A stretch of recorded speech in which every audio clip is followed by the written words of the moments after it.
have been watching the last few videos of me trying to get the engine started, you'll know that I got as far as trying to turn it over and the starter motor wasn't working. Well, that was actually end of summer last year, in August sometime, so the car's just stood for another 6 or 7 months over winter and just doing nothing basically. I just can't work on it through the winter being outside. So here I am, we're back in summer, the weather's good, and I've bought myself a nice new starter motor to put in and see if we can finally get this thing started. So this is the starter motor I've bought, Rolco. It's just the standard starter motor. I've looked at the high powered ones, but this was £100. Them high powered ones are £250, and I just didn't want to spend £250 on a starter motor at the moment. I just want to get the vehicle moving and running and roadworthy, and then I can upgrade things as I need to. So like I said, this was about £100, so not too bad. Bought from Paddock Spares. So there you go. It's quite difficult to show you while I'm holding the camera, but pretty standard stuff. So what I need to do is get the old one out. It's pretty tight in here. It's only 2 bolts or 2 nuts, I think the bolts undo the power cable and undo the earth cable here, which is connected under there. I'm not sure if you can see that or not. So let's get that done. Right, before I put that in, I've done a quick test and it is working. I'm not going to show you that, but I've basically just hooked up the jump leads and touched this one to there, and it turned no bother. So happy to put that in. So it's pretty awkward to get to when you've got your alternator and your exhaust all in. I've got 3 little extensions on there, which means it's quite difficult to get the force on it, but I've managed to loosen this top one, so I'm going to have a go at the bottom one before I take that all the way out. Right, after a lot of faffing about trying to get extensions into there, I'm getting it out. As you can see, it's slightly different. The older unit is it's thicker, it's slightly bigger. If you can see the lugs there, there's more space in there, so it should make this slightly easier to get in. Right, so I've got it in place. Just need to tighten this bolt up, get a bolt in there, reattach the earth lead, and then attach the positive lead to here. Now I've turned it so that the positive lead's closer to the engine block rather than this side, just to keep it away from the exhaust heat as much as I can. It probably doesn't make a lot of difference, but that's the way I've done it anyway. Right, that seems to be all in now. Everything nice and tight. What I probably will do once I know that it's all running is just dab some grease over that one and some grease over that one. I don't know if that's necessary or not, but it can't hurt to just put a little dab of grease over the top of them to keep them from corroding. Next thing I want to do is quickly make sure that the engine's turning over before I try and put power to it. So I've put the starter in, I'm going to just turn it over and see if it's still turning all right.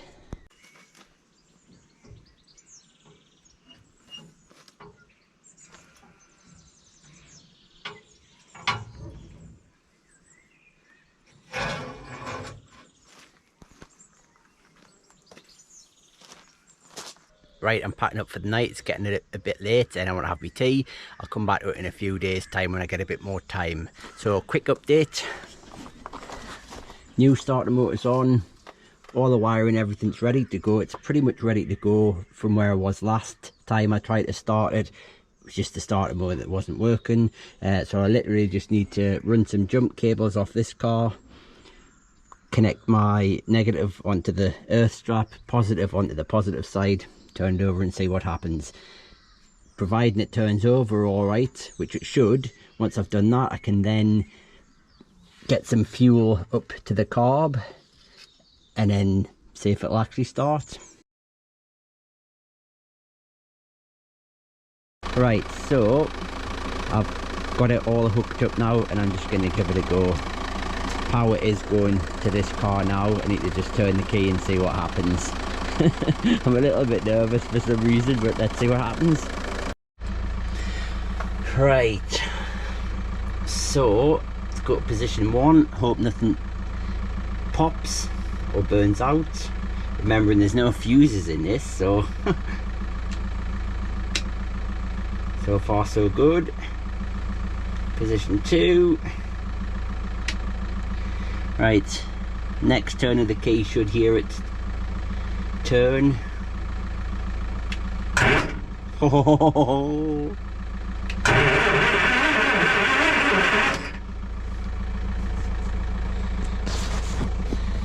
That is good news. So no point in keep turning it over like that. What I need to now do is get fuel into the carb, so let's go do that. So it's a bit of a crude method of doing this, but what I've done is I've got a pipe just going into a petrol can there, goes into the fuel filter there, and then around to there. But trying to pump that will take forever, so what I'm going to do is just stick my mouth on the end of this one, take it off here and suck it through until I get fuel here. Then I know it's there and it's not going to take forever. Right, so I've managed to suck the petrol up to here, so you can see it, the fuel pump's nice and full. Got petrol to here. Now bearing in mind I'm not a mechanic and I really don't know what I'm doing here, I'm just winging it. I'm hoping as I turn the engine then the fuel pump should push it through there as supposed to. I did check the fuel pump a few months ago and pumped it, and it did pump fuel out, so I know that that seems to be working, but I don't know if it's working from the engine. It works by using this, but does it work from the engine? I don't know. Anyway, it's all ready to go. Let's see if we can start it.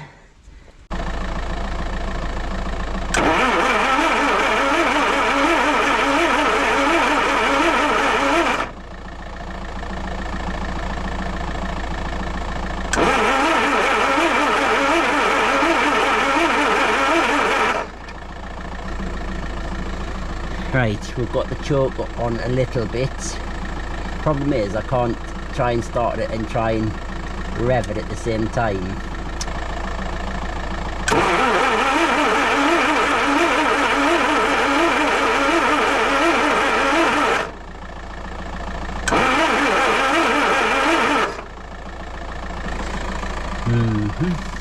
This is going to be quite difficult to do by myself. I do not have an accelerator connected up. It would be nice to be able to give it a bit of gas, but you know, not 100% confident this is starting today.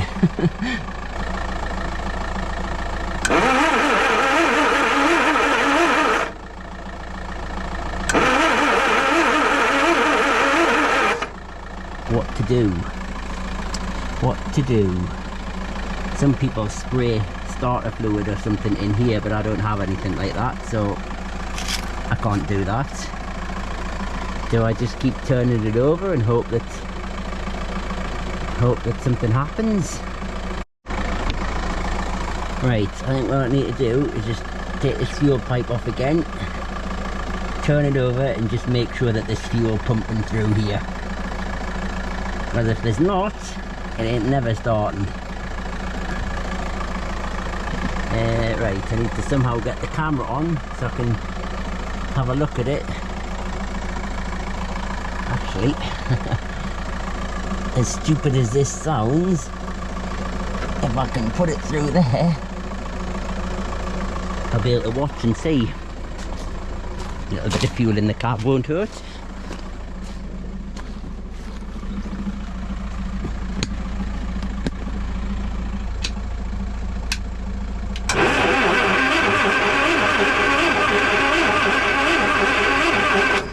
There's your answer. We're not getting fuel coming through. No fuel coming through. Back to the drawing board. Right, so I'm pumping that and it seems to be not working now, so I don't know what's going on with that. Maybe it's time to just replace this as well. It did work last year when I tried it. I was pumping that and the fuel was coming out the pipe, but not now. Right, well that's that for now. It looks like I'm going to have to maybe order a new fuel pump. I know they're not too expensive. So I'll cut the video there for now and wait until a new fuel pump comes. Right, so I've purchased this fuel pump from PA Blanchland, and it is a genuine fuel pump. It's got the G on the end of the numbers and they state it as genuine. I think it cost about £40, so hopefully this will be alright. It definitely sounds slightly different when I pump it compared to that one. So the first thing I'm going to do is just loosen off these while it's on the engine block, so that it's got a good hold there. I'll loosen them off and then I'll get it out. They come out really easy. 1/2 inch spanner on them, and it's a 1/2 inch for these as well. A little bit more awkward, but I know these will come off alright because I've had this off already when I painted the engine, so I'll get that off next. Pretty awkward to get to these nuts. As you can see on this one, the studs come out with that, but that's not a problem. I'll just put it back in like that. Let's get it out. Gasket's still on there. Right, after fiddling about for 20 minutes or so, I've managed to get this back on. I hope I've got it in right, because I know that there's something about the position of the arm on the cam. Now, I think, if I'm led to believe, you should have the cam in a position so that it's easy to pump when it's on. If I turn the, which it is now, I can pump that. If I turn the engine over so that the cam lifts the pump, it should be harder to pump. But anyway, I'm going to connect the fuel hoses back in and see if we can pump some fuel through it. Right, so they're all back on. I've dropped that into a fuel can, and I already know that it's working better than the last one. I've just pumped it 3 times and I can see fuel coming into the glass bowl already. Now with the old one, I had to pump it. I was there pumping and pumping and pumping and pumping, and nothing was coming through. I ended up having to suck it through. So that's a good sign. But let's see, I'm not sure if you can see that fuel bowl or not. Can you see that? Move that cable out the way. And we're looking here. So pump. There we go. See how much fuel is coming through there really quickly. Oh, that's awesome. It's got to have been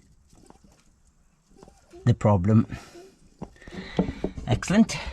So now we just need to pump it a little bit more, get the fuel through to here, connect that to the carb, and then hopefully it'll start.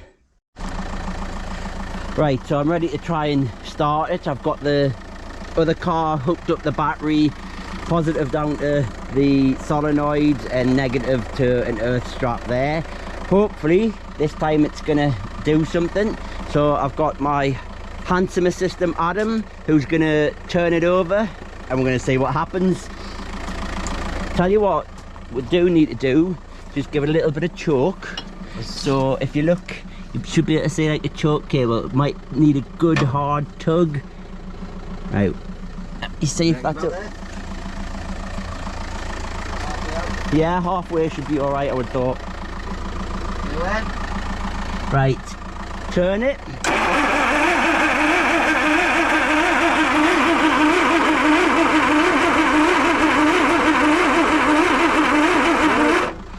Right, it's not even sounding like it's firing, is it? No. Right, I can definitely smell fuel at the carb, so that's good. Right, just try again.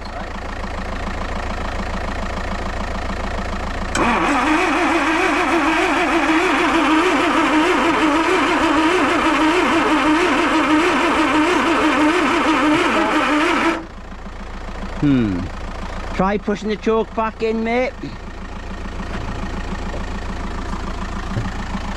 Ready? Give it a go.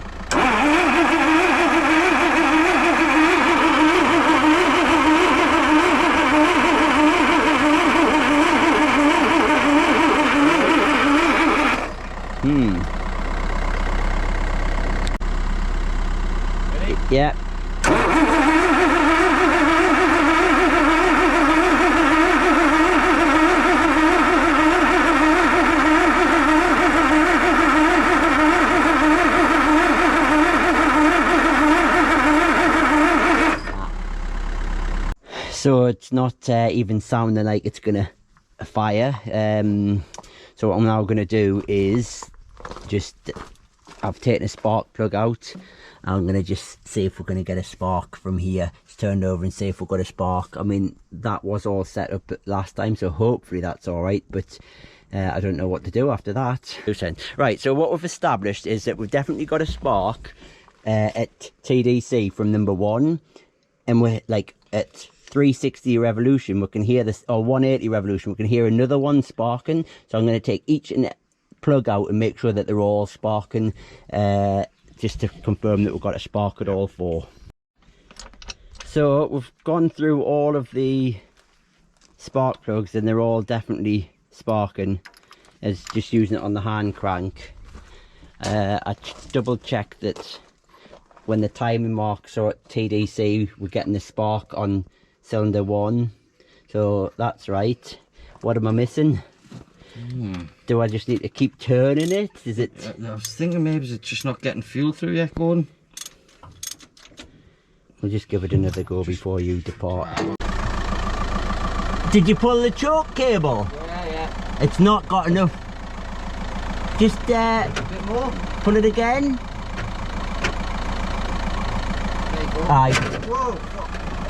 That's fully open. That's fully open, aye. Right, give it a turn.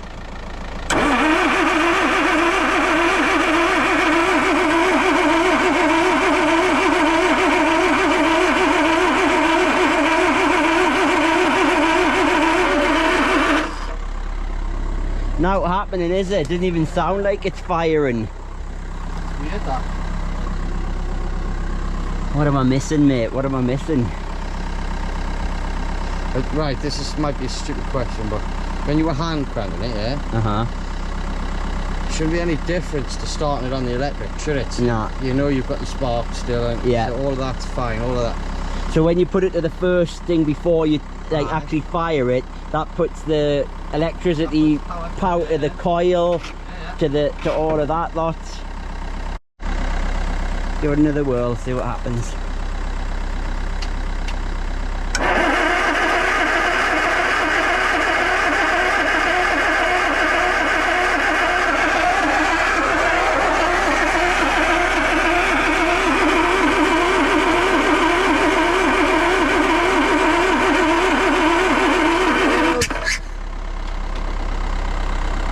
Right, something there released air when you stopped that, and I saw it.